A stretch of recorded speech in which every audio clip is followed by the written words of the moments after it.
I'm Peter O'Brien and we're here at Collins Barracks to launch my third collection for Arnotts.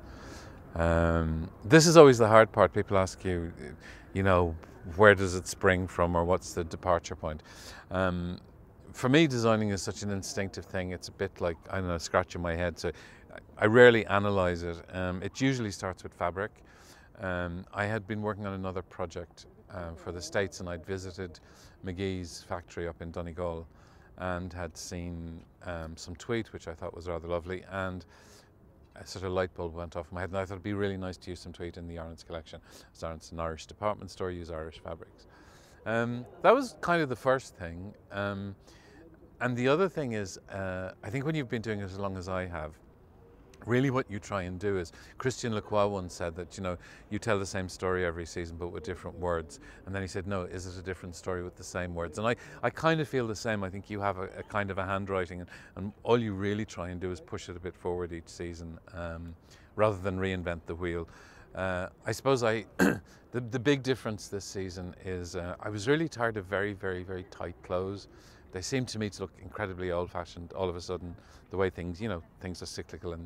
And so I've done kind of sticky out skirts, which I think look cute and pretty. But so that they weren't too sweet and pretty, I've done them in things like serge and flannel and tweed. So that makes them, a bit more modern looking and not too frou-frou. Well, I don't know about being proud. I don't know that I'm ever proud about frocks. I sometimes think it's a kind of silly job for a grown man to do, but there is a dress that I really, really like in the collection, which is sort of fitted with a little sticky out skirt, and it's got cut out scallops at the neck. And it sounds quite sweet, but it's in a heavy serge, which would normally be used for outerwear.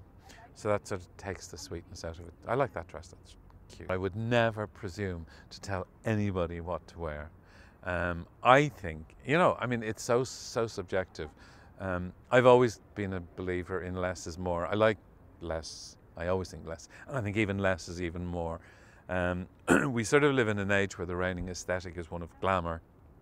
And there seems to be this extraordinary pressure on women to be glamorous, and that, they're only validated if they look like they're in a Rihanna video. I think it's sort of unrealistic and nonsensical.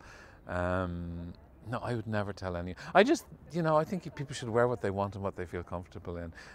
It's very dangerous territory for fashion designers, particularly male ones. Mrs. Vreeland once said, and a lot of people would think this is very boring, that everyone over 40 should wear a uniform. I kind of think she's right. The people whose looks are style, and style is such a misused.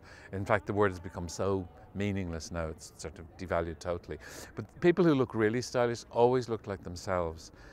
Whether it's Carole Lombard in a pair of white trousers and a pea coat sitting on the steps of a plane, or Kate Hepburn in a pair of man's trousers and a white it's often quite masculine. But they look like them, and their style never changed radically, and I kind of admire that.